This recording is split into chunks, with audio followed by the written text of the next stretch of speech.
I was arranging the final touches on our Christmas dinner table when my granddaughter Sophia, all of 8 years old, suddenly appeared at my side, tugged on my emerald green silk blouse, and pointed toward the refrigerator with eyes so wide and terrified that my heart nearly stopped beating. "Grandma," she whispered, her little voice trembling like a leaf in a storm, "there's something in there that doesn't belong to us." If you're listening to this story, please subscribe and stay with me until the end. What I discovered that Christmas evening changed everything about my family, forever. Drop a comment and let me know where you're hearing this from. I want to know how far this truth has traveled. I looked into those frightened brown eyes, so much like my own daughter's had been at that age, and felt my blood turn to ice water. Sophia had always been perceptive, too smart for her own good sometimes, but I'd never seen pure terror in her expression before. Not like this. "What do you mean, sweetheart?" I asked, crouching down to her level, my hands instinctively smoothing down her Christmas dress, the red velvet one I'd bought her just last week. But even as I spoke, something cold and sharp was already crawling up my spine. Because Sophia wasn't the type of child to imagine things, and she certainly wasn't the type to look terrified without good reason. She glanced nervously toward the kitchen, where the sounds of laughter and conversation floated from the dining room. My son Marcus was telling one of his stories again, probably about his latest business deal, while his wife Jennifer laughed that high musical laugh of hers. Everything sounded so normal, so perfectly Christmas-like. But Sophia's next words made my mouth go dry. "Someone put medicine in the special bottles, Grandma, the ones with our names on them, but it's not our medicine." Her little hand gripped my wrist with surprising strength.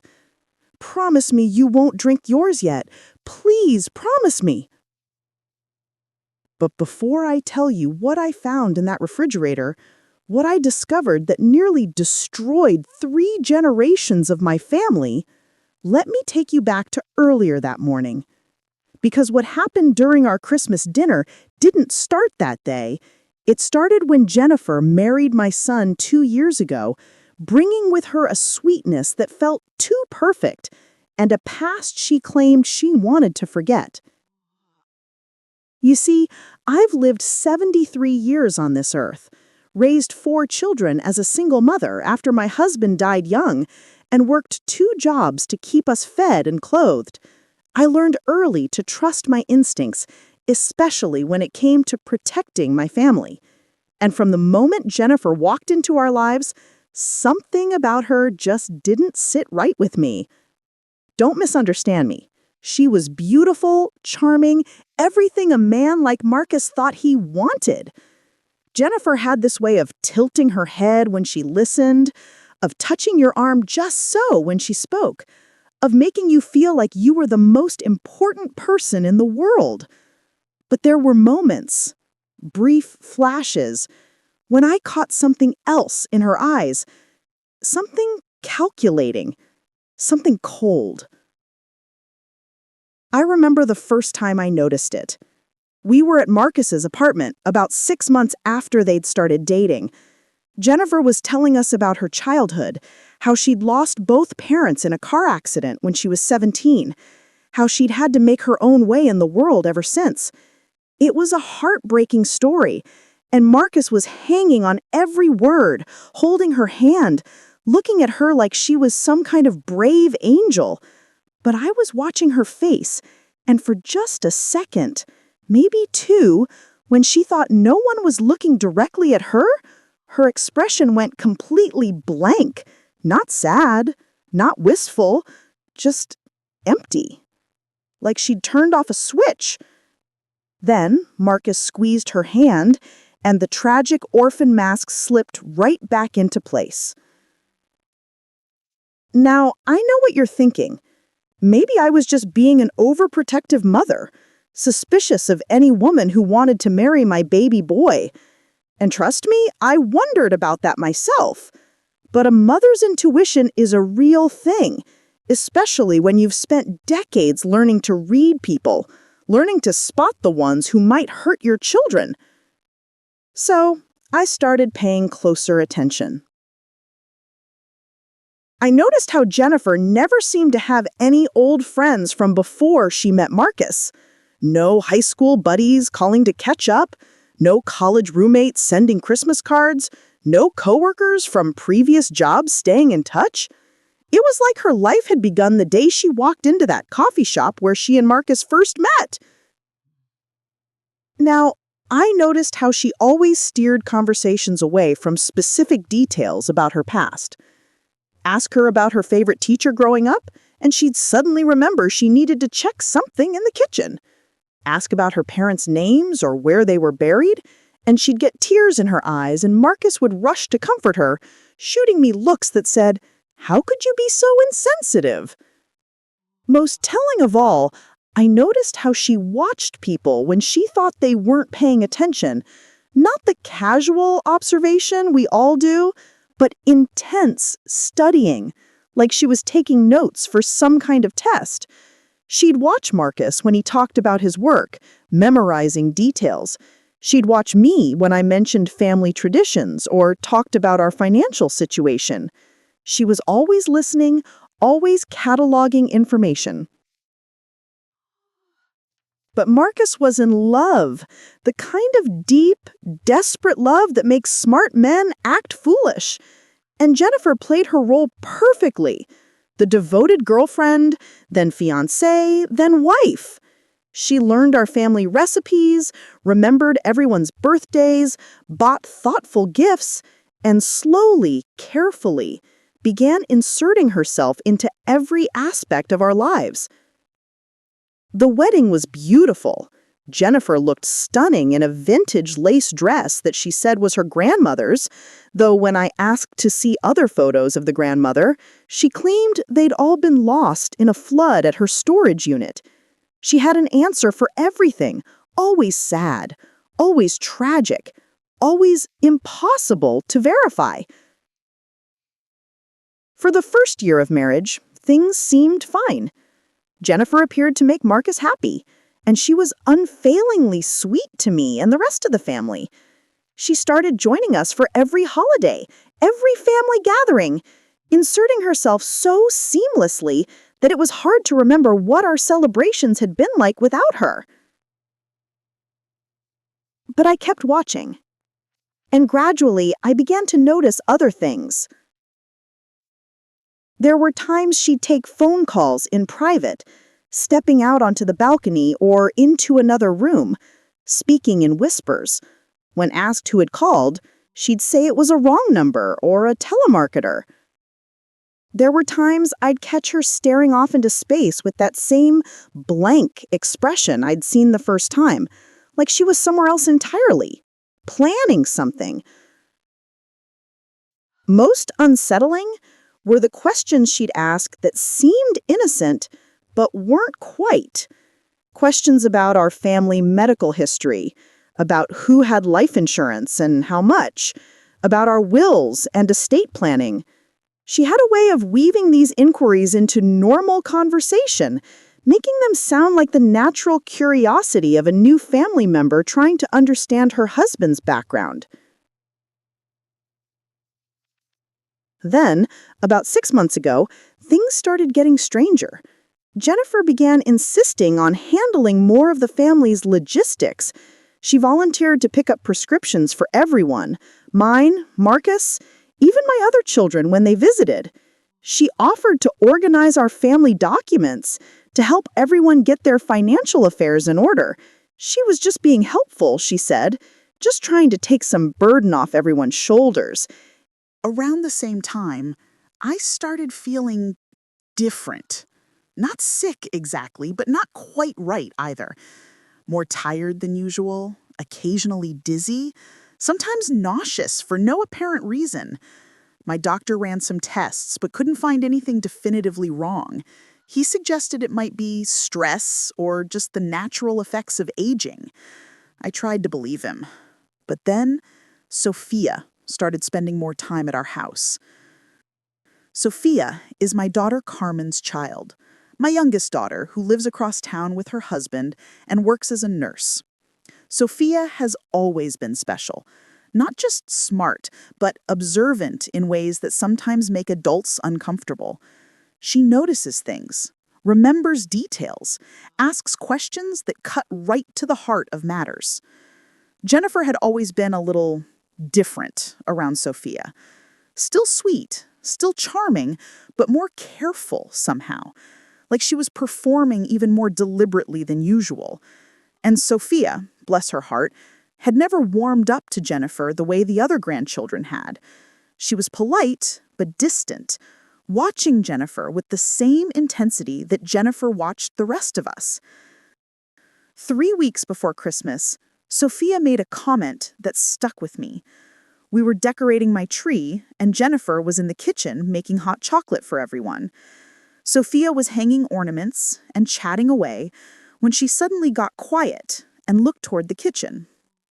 "Grandma," she said in that serious way children have when they're trying to tell adults something important, "why does Aunt Jennifer always wash the cups before we use them?" I paused in hanging my angel ornament. "What do you mean, baby?" "Every time she makes us drinks, she washes the cups first, even if they're already clean. But she only washes certain ones, the ones with our names on them. And she has her own cup that she brings from home. She never uses our cups." Now, that might sound like nothing to you. Some people are particular about cleanliness, about using their own things. But something about the way Sophia said it, the careful observation in her voice, made me start thinking about all those times Jennifer had been so helpful with drinks and meals, so insistent on taking care of everyone. I started watching more carefully after that, and Sophia was right. Jennifer did wash certain cups before using them, the ones that belonged to me, to Marcus, to other family members. She had her own special mug that she'd bring from home, a plain white one that never left her sight. And when she prepared food or drinks, she was very specific about who got what, always making sure to serve people in a particular order, always keeping track of which plate or glass belonged to whom. The week before Christmas, I decided to do a little experiment. When Jennifer offered to make coffee for everyone during a family visit, I deliberately switched cups with Marcus after she had served us. I watched her face, and for just a moment, I saw panic flash across her features before she smiled and suggested we all get fresh cups since these had gotten cold. That's when I knew. I didn't know exactly what I knew, but I knew something was very, very wrong.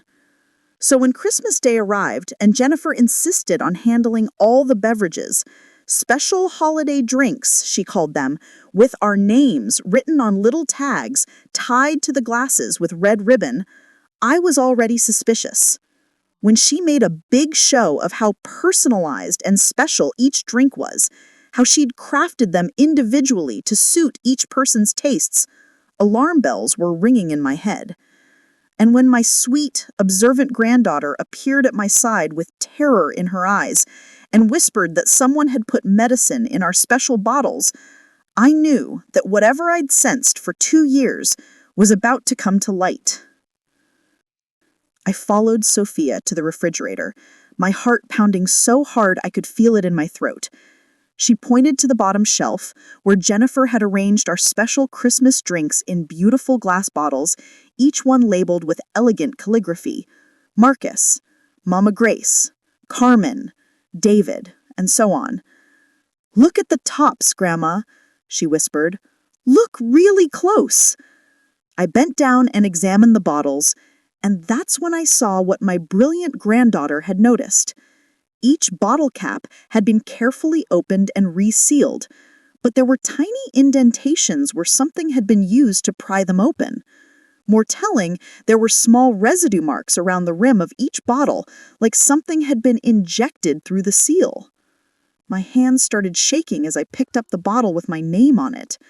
I held it up to the light, and there, floating in what should have been clear, sparkling cider, were tiny particles that definitely didn't belong there.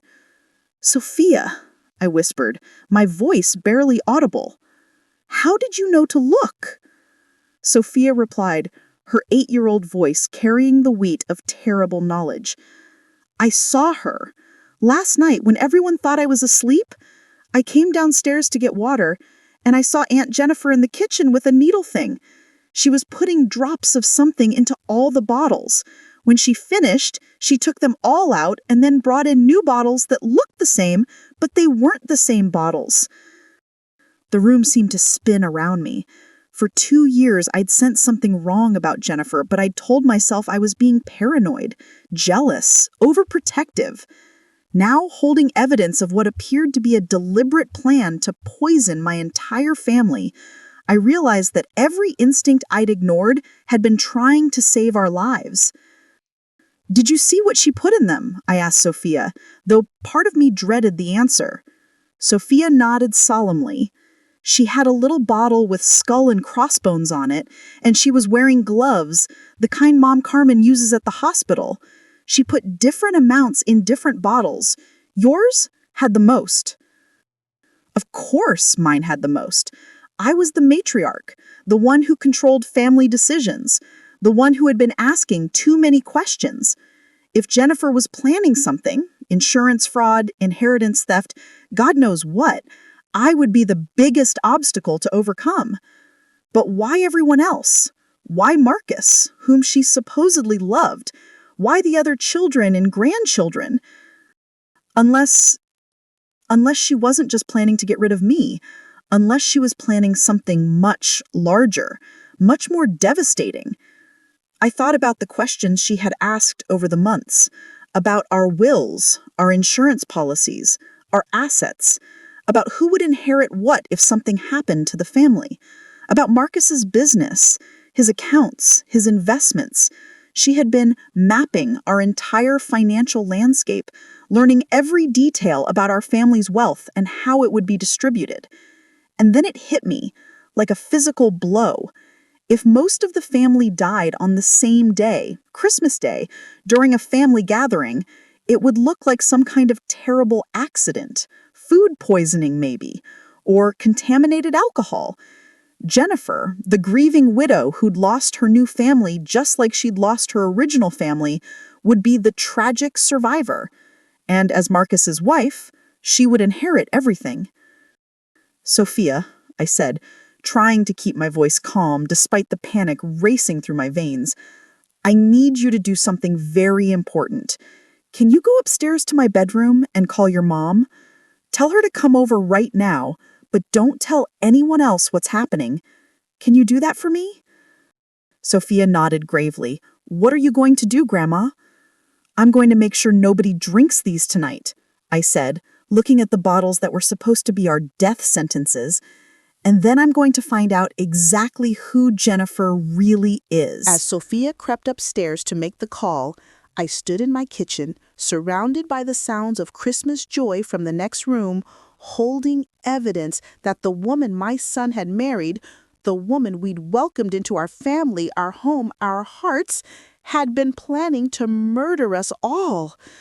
But I wasn't some helpless old woman who was going to go quietly into the night. I was Grace Santos, and I'd survived poverty, racism, widowhood, and 73 years of life's challenges. I'd protected my family before, and I was going to protect them now.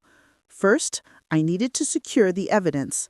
I carefully photographed each bottle with my phone, making sure to capture the tampered caps and the floating particles. Then I gathered all the bottles and locked them in my bedroom closet, replacing them in the refrigerator with identical bottles of actual sparkling cider I kept in my pantry storage. Next, I needed to figure out how to handle Jennifer without alerting her that I knew. She was in the living room right now, playing the perfect daughter-in-law, probably counting down the minutes until she served us our poisoned drinks and watched us all die. Carmen arrived 20 minutes later with her husband, pretending it was a surprise visit.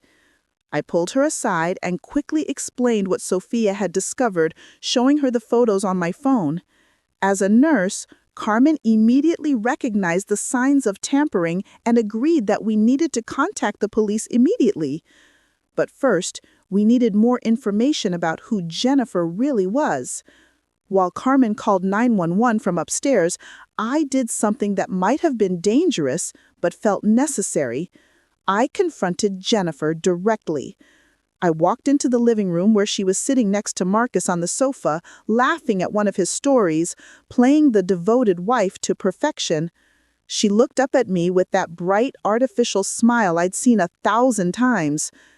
"Jennifer," I said, keeping my voice level and calm, "I was wondering if you could help me with something in the kitchen." "Of course, Mama Grace," she replied, using the sweet voice she always used with me. "What do you need?" I led her back to the kitchen, and once we were alone, I turned to face her. "I know who you are," I said simply. For just a moment, her mask slipped completely.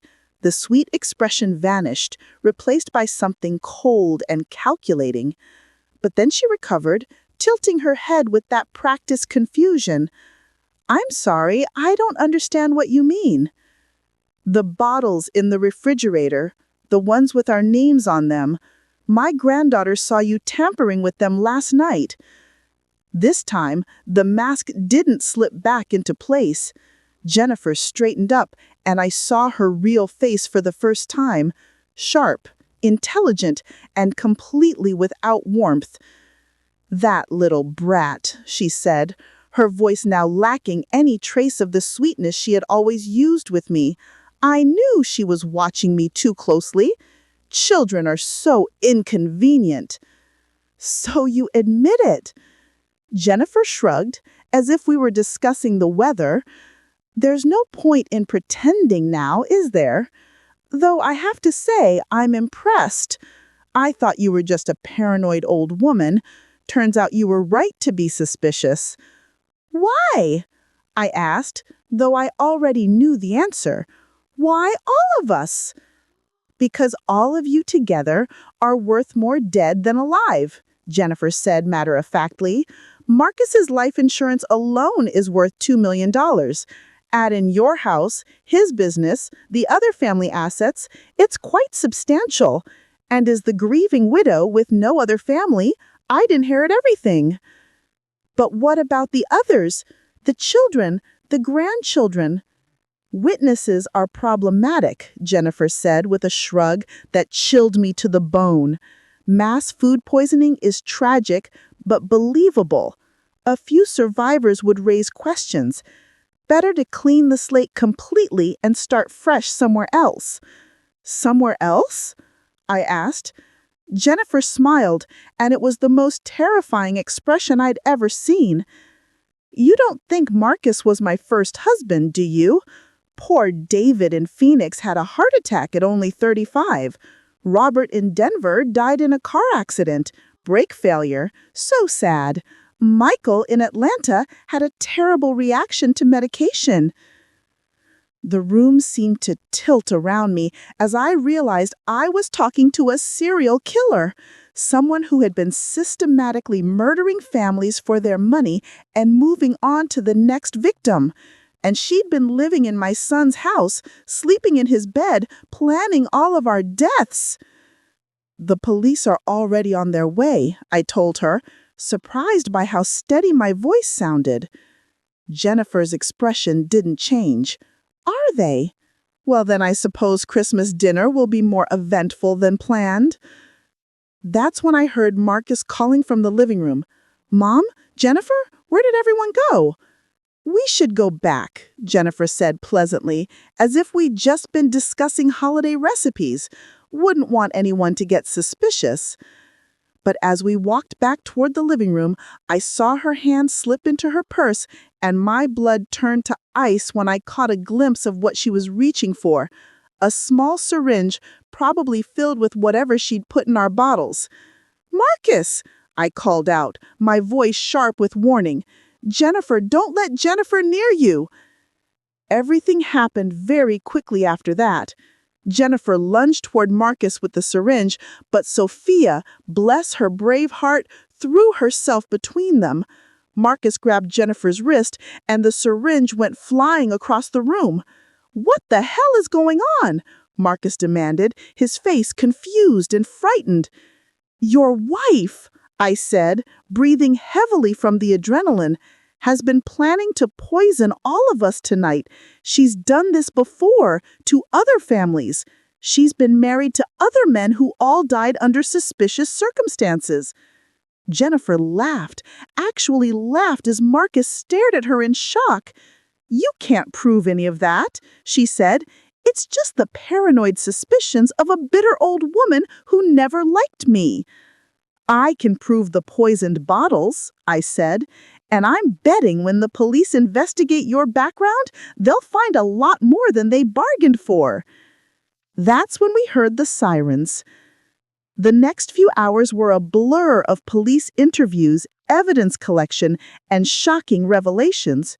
When the authorities ran Jennifer's fingerprints, they discovered her real name was Linda Morrison, and she had outstanding warrants in 3 states. The FBI had been tracking a series of suspicious deaths connected to a woman matching her description, but she'd always managed to disappear before they could build a case. The bottles I'd hidden in my closet tested positive for a combination of medications that would have caused heart failure in anyone who drank them. The doses were calculated by body weight and health conditions, information Jennifer had carefully gathered over the months of family gatherings.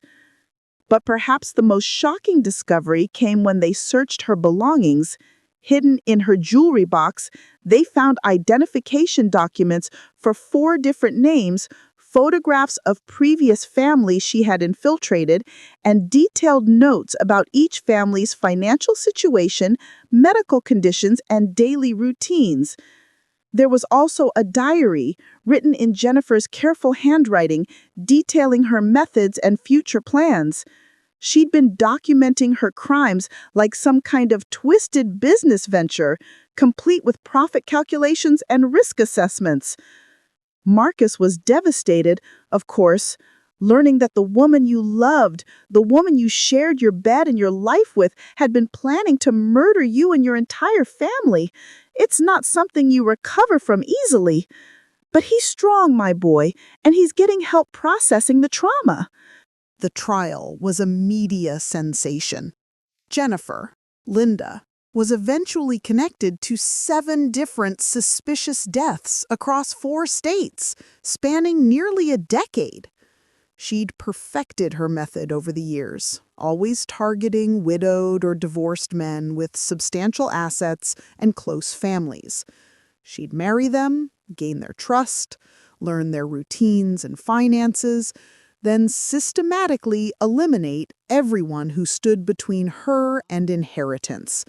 She was sentenced to life without parole. During the sentencing, she showed no remorse, no emotion at all.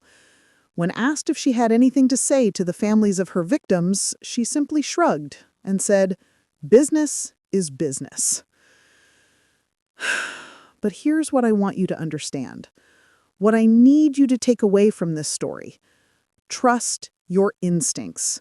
For 2 years, I knew something wasn't right about Jennifer, but I second-guessed myself because I worried I was being unfair, jealous, paranoid. I convinced myself that a mother's protective instincts might be clouding my judgment. If I had acted on those instincts sooner, if I had investigated her background, if I had refused to let her handle our food and drinks, if I had insisted Marcus run a proper background check before marriage, we might have saved not just ourselves, but the families she destroyed before us. Our family is closer now than we've ever been. Marcus has moved back home while he rebuilds his life and his ability to trust. Carmen and her family visit more often. The grandchildren, especially Sophia, are more aware of their own inner voices and the importance of speaking up when something doesn't feel right. Sophia is our hero. Make no mistake about that. Her observation, her courage in coming to me despite being frightened, her willingness to throw herself between Jennifer and Marcus during the confrontation, she saved all of our lives. We celebrate her birthday every year like it's a national holiday, because to us, it is. We've also started a foundation to help other families who've been victimized by romance scammers and murderers like Jennifer. There are more of them out there than you might think, preying on lonely people, infiltrating families, destroying lives for money. We provide resources for background checks, support for survivors, and education about warning signs.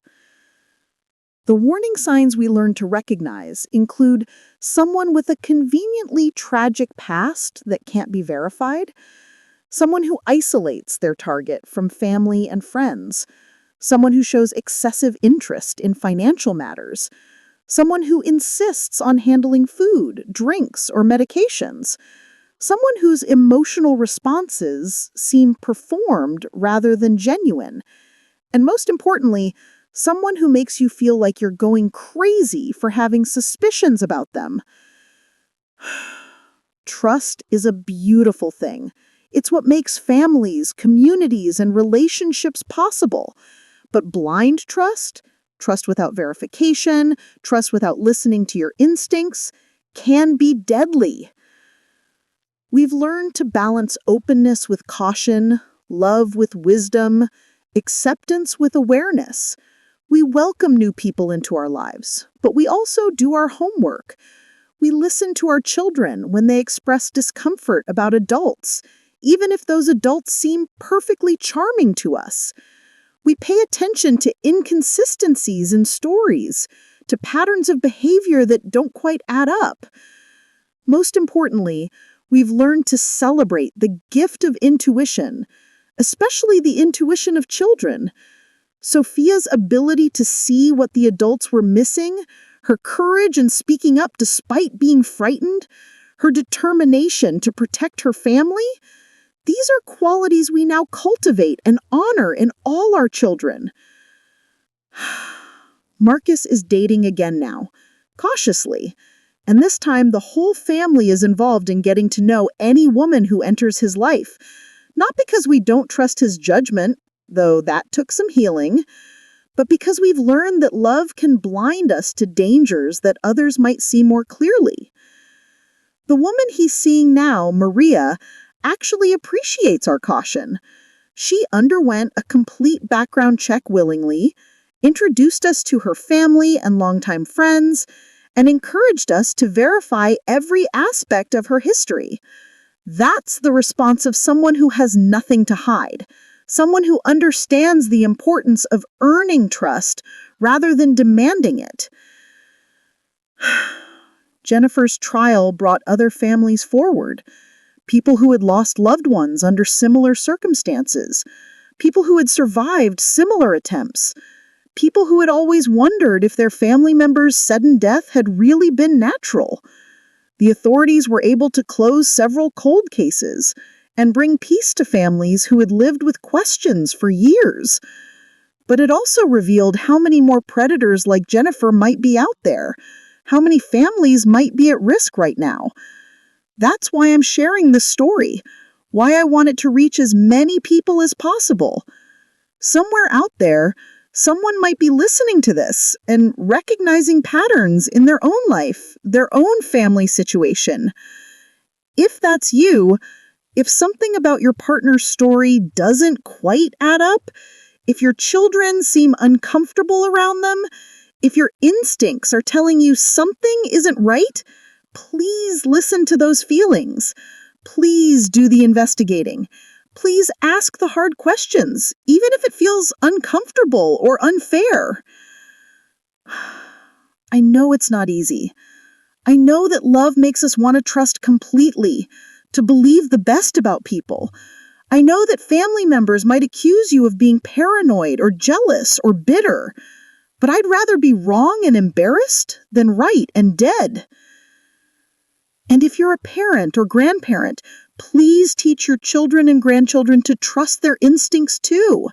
Teach them that it's okay to speak up when something doesn't feel right, even if the adults around them don't seem concerned. Teach them that observation is a survival skill, that paying attention to details can save lives. Sophia is 15 now, a beautiful, brilliant young woman who wants to become a forensic scientist. She says our experience showed her how important it is to seek truth, to pay attention to evidence, to speak up for people who can't speak for themselves. She's taken something traumatic and turned it into a calling to help others. She still has those same observant eyes, that same ability to notice things others miss.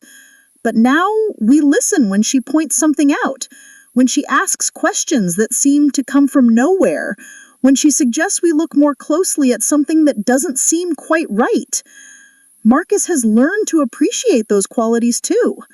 He tells people now that he married a beautiful woman who turned out to be a monster, but he was saved by an 8-year-old girl who had the courage to pay attention and speak up.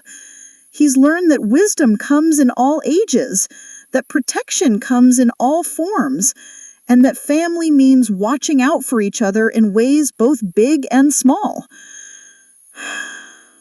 Every Christmas, we have a special toast, not with personalized bottles or individual drinks, but with glasses we all pour from the same bottle, in full view of each other.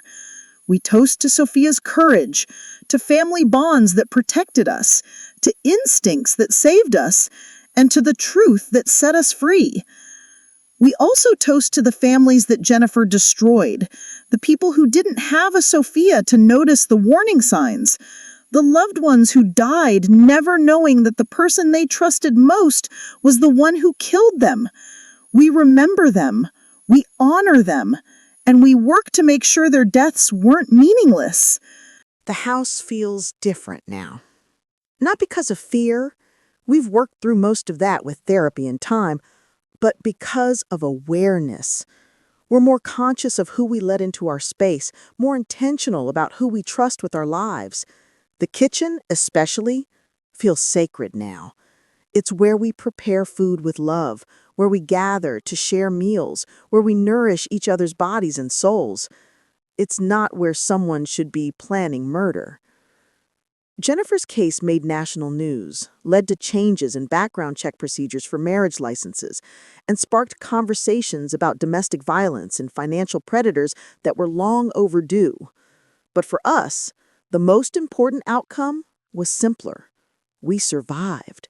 We stayed together. We got stronger. I think about what might have happened if Sophia hadn't been staying over that night, if she hadn't gotten up for water, if she hadn't had the courage to tell me what she'd seen. I think about how close we came to drinking those poison bottles, how close Jennifer came to getting away with murdering our entire family. And then I think about how many times throughout this experience someone tried to speak up and was dismissed. My own instincts about Jennifer, which I second-guessed for 2 years. Sophia's observations about the cup washing, which could have been dismissed as a child's imagination. The warning signs that were there all along, waiting for someone to pay attention. The lesson isn't to become paranoid or suspicious of everyone. The lesson is to trust the wisdom that comes from paying attention, from listening to the voices, both internal and external, that tell us when something isn't right. The lesson is that love and caution can coexist, that protecting your family sometimes means asking uncomfortable questions. Most importantly, the lesson is that heroes come in all sizes, that courage can be found in an 8-year-old girl who refuses to let her family drink poison even when she's terrified, that wisdom can come from someone who's lived 73 years and learned to trust her instincts even when others call her paranoid. Sophia saved us all that Christmas night, but in a larger sense, we saved each other. By listening, by investigating, by refusing to ignore the warning signs, by standing together when the truth was revealed. Family isn't just about blood or marriage. It's about people who will protect each other, who will pay attention to each other, who will risk being wrong in order to keep each other safe. That's the gift Jennifer could never understand, the bond she could never break, the strength she could never overcome. She saw us as obstacles to overcome, assets to claim, problems to eliminate. But we were something she'd never experienced herself and couldn't recognize, a family that truly loved each other. And that love, observant, protective, courageous love, is what saved us. Every family gathering now begins with the same words: pay attention, speak up, trust your instincts, protect each other. It's become our family motto, our shared wisdom, our gift to future generations. Because the world is full of beautiful people who deserve our trust and love, but it's also full of predators who count on our blindness, our politeness, our willingness to ignore red flags in the name of being nice. We choose to be neither blind nor naive. We choose to love with open eyes, to trust with wisdom, to welcome new people while protecting the family we already have. We choose to listen to the children who notice things adults miss, to honor the instincts that have kept humans alive for thousands of years, to investigate rather than assume. And every Christmas, when we raise our glasses in that toast to survival and truth and courage, I look around at the faces I almost lost. My son Marcus, my daughter Carmen, my grandchildren, especially my brave Sophia. And I'm reminded that sometimes the best Christmas gift isn't something you receive. Sometimes it's something terrible that you manage to avoid.